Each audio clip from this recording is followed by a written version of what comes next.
Welcome to ஓட்டை review.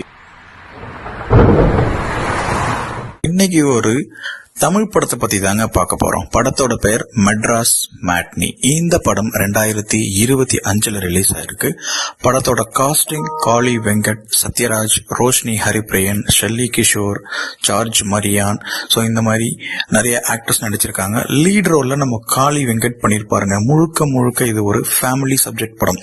முக்கியமா ஃபேமிலின்னு சொன்ன உடனே மிடில் கிளாஸ் ஃபேமிலியில எவ்வளோ கஷ்டப்படுவாங்க, என்னென்ன பிரச்சனைகளை சந்திப்பாங்க. ஸோ இப்போ இதுல காளி வெங்கட் பாத்தீங்கன்னா அவருக்கு ரோஷினி தான் பொண்ணு, அவங்க கூட ஒரு தம்பி இருப்பாங்க. ஸோ இவங்க 4 பேத்துக்குள்ளதான் கதை சுத்தி நடக்கும். ஸோ அவங்களுக்குள்ள என்னென்ன கஷ்டம் அப்படிங்கறத படத்தை டீடைல்டா சொல்லியிருப்பாங்க. ஆனா படம் ஒரு 10 நிமிஷம் உங்களுக்கு போரா போகும்.